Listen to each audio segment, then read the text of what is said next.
नरेंद्र तनेजा जी, आप लोग तमाम तरह के दावे कर रहे हैं और कहा जा रहा है कि जो सर्जिकल स्ट्राइक शुरू किया गया था 2017 में, उसका ही एक ये स्टेप है जो कि अब उठाया गया है। कैसे सर? देखिए, पहली बात तो मैं ये समझना होगा, ये फैसला रिजर्व बैंक ऑफ इंडिया का है। ये रिजर्व बैंक जो है वो एक ऑटोनोमस ऑर्गेनाइजेशन होती है और समय समय पर वो इस तरह के फैसले लेती है। 2013 और 14 जब कांग्रेस सत्ता में थी तब भी रिजर्व बैंक ने किया था। इसी तरीके से नोट की जो को बंद करा गया था, दूसरी सीरीज लेके आई गई थी, दूसरी करेंसी लेके आई गई थी। दूसरी बात ये होती है जो हमको समझने की है कि हमारे देश में 90% लोगों का तो 2000 के नोट में वो डील ही नहीं करते, 90% देश की आबादी।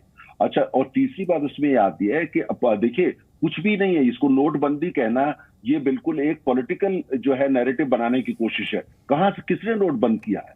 जिसके पास भी 2000 का नोट है और अगर उसके पास वो सही तरीके से है, वो बैंक में जाएगा, बदल लेगा। अगर उसके पास ज्यादा है तो उसको जाके वहां जो बैंक में जमा करेगा, कतई किसी तरह की। और बहुत समय ये सब करने के लिए। तकलीफ उन लोगों को हो रही है जिनके पास जो पैसा 2000 का नोट में गलत तरीके से लगा हुआ है, वो पॉलिटिकल नैरेटिव बना रहे हैं कि ये नोटबंदी है, क्योंकि कहीं ना कहीं शायद। ठीक है, आप सीधे सीधे विपक्ष पर निशाना साध रहे हैं कि विपक्ष चूंकि सवाल खड़े कर रहा है, यानी उनके पास पैसे हैं। अलका लांबा जी, प्रियंका कक्कड़ जी, आप दोनों के पास आऊंगा। अलका जी, पहले आप ये बताएं, नरेंद्र जी ने जो सफाई दी है उससे कितनी आप मुतमईन हैं, कितना इत्तेफाक रखती हैं? चंदन जी, भारत के पर्व जी ने कितनी आसानी से पल्ला झाड़ लिया ये कहते हुए कि ये तो आरबीआई का फैसला है, सरकार का कोई लेन देन नहीं।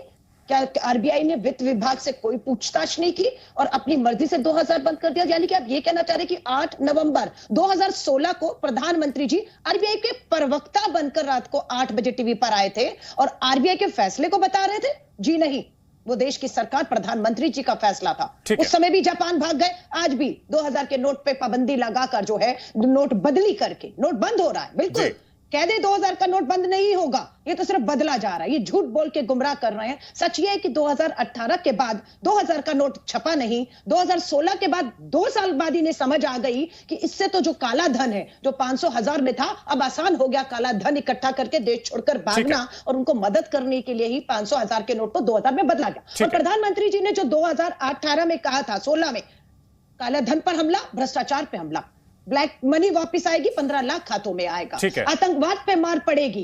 पूछना चाहते हैं कितनी आतंकवाद पे मार पड़ी, कितने जाली नोट छपना बंद हुए, कितना काला धन देश में आया, कितना 15 लाख गरीबों के बैंक में गया, ये जानकारी तो अब देश के प्रधानमंत्री। चलिए, इन सवालों के जवाब हम नरेंद्र जी से आगे लेंगे।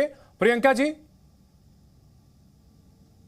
जी, नमस्ते आपको। सब मेरा भी एक सवाल जोड़ लीजिएगा इसमें कि इन्होंने जब 2000 के नोट छापे थे पहले और कहा था वो मास्टर स्ट्रोक है, तो उसको छापने के लिए 21,000 करोड़ रुपया खर्च किया था। मेरा और आपका पैसा 21,000 करोड़ भाजपा ने खर्च किया था सिर्फ छापने के लिए। नई एटीएम मशीन चाहिए थी और बहुत सारी चीजें थी जिस पे खर्चा किया, उसका पैसा नहीं लगा रही। जो काला धन इन्होंने कहा था वापस आएगा, वो 99.2% धन वापस आ गया और सिर्फ 16,000 करोड़ नहीं आया। तो 21,000 तो इन्होंने छापने में लगा दिया, 16,000 करोड़ का नुकसान हुआ। पहले वहां नुकसान किया इन्होंने, इनका वो master stroke, flop master stroke था। आज इन्होंने अपना चिप, जिसका प्रचार किया था, चिप लगा हुआ है, आज ये वापस कर ले रहे हैं। ये कौन सा मास्टर स्ट्रोक है? अब ये कहानियां बना रहे हैं, ये फालतू के डिसीजन लेती है कम पढ़ी लिखी सरकार। जो इनको जनता के मुद्दों से कोई मतलब नहीं, इनको न्यूज बनानी है, हेडलाइन बनानी है। मास्टर स्ट्रोक बता दीजिए पहले कैसे मास्टर स्ट्रोक थी और अब कैसे मास्टर स्ट्रोक है, बता दें जरा। नरेंद्र जी, सवालों के तीर आप लोगों की ओर छोड़े गए हैं। नहीं, कोई मुझे आपत्ति नहीं है। वो विपक्ष में है और उनको पूरा अधिकार है अपनी शंका भी जाहिर करने का, प्रश्न भी उठाने का। देखिए, बात ये होती है कि आज एक बात तो जो सच्चाई है, ये कहा गया कि आरबीआई ने क्या वित्त मंत्रालय से कंसल्टेशन करी।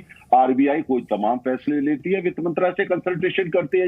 ये प्रोसेस होता है। जो भी सत्ता में रहे हैं उनको सब कुछ को पता है। कांग्रेस लंबे समय तक सत्ता में रही है, मुझे पूरी इसका विश्वास है, उनको जानते। लेकिन बात ये होती है कि ये कितनी भी कोशिश कर लें, नैरेटिव जो बनाने की कोशिश हो रही है कि ये सब ये नोटबंदी है, जिससे कि नैरेटिव बना करके वो रखे नोटबंदी।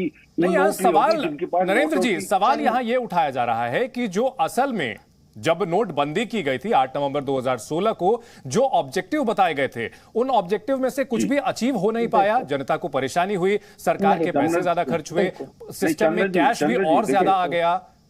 तो ये होलिस्टिक, जैसा कि आरबीआई बता रहा है कि ये होलिस्टिक स्टेप है। दो पॉइंट जी, जितना लंबा प्रश्न है इतना जवाब देने दीजिएगा। देखिए चंदन जी, प्रश्न ये है कि क्या 2016 और आज का भारत, आज हमारी अर्थव्यवस्था लगभग 3.5 ट्रिलियन पहुंची हुई है, जमीन आसमान का। आज हमारी औपचारिक अर्थव्यवस्था जो फॉर्मल इकोनॉमी है उसका आकार बहुत बड़ा है।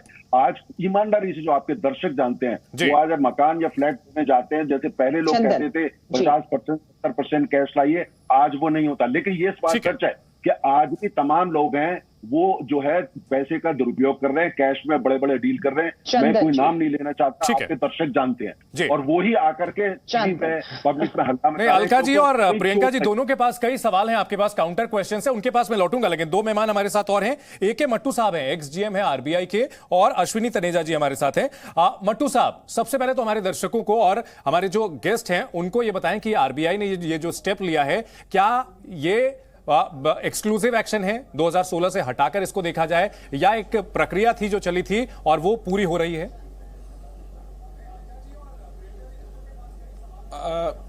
नमस्कार चंदन जी, ये जो सवाल है मैं आपको इसको एक अपने तरीके से जवाब देना चाहूंगा। 2016 में ये जो लीगल टेंडर स्टेटस था वो रात के 12 बजे 8 नवंबर से खत्म हो गया था, जबकि इसका नहीं अभी तक हुआ। ये अभी तक की जानकारी के हिसाब से ये अभी लीगल टेंडर जारी रहेगा। नंबर एक, ऐसी ये नोटबंदी नहीं है, ये विड्रॉल है, और ऐसा विड्रॉल पहले भी हो चुका है। 2013-14 में 2005 से पहले वाले नोट जो थे उनकी सीरीज को विड्रॉ किया गया था, जिसमें विंडो रखी गई थी 1 अप्रैल से लेके 1 जुलाई तक, और उसके बाद उसको समय समय पे एक्सटेंड भी किया गया था। सो ये एक प्रक्रिया है। अब ये 2000 का नोट क्यों लाए थे उसका भी मैं आपको जवाब दे दूं कि जब ये डिमोनेटाइज 2016 में हुआ था, उस समय 500 और 1000 रुपए के नोट जो टोटल करेंसी इन सर्कुलेशन है उसका 86% था, ठीक। और हमारे को करेंसी अवेलेबल कराने के लिए, डिमोनेटाइज कराने के लिए हमारे पास 2000 नोट का एक बड़ा जल्दी विकल्प सामने था, ताकि जनता के हाथ में करेंसी हो, उनको दिक्कत ना हो।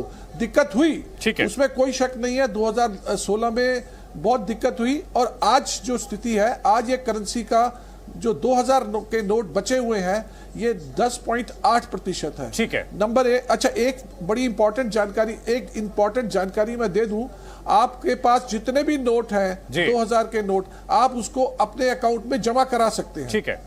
इररिस्पेक्टिव की 10 नोट पीसीस की कोई रिस्ट्रिक्शन अपने अकाउंट में जमा करने के लिए नहीं है, ठीक है। जी न्यूज़।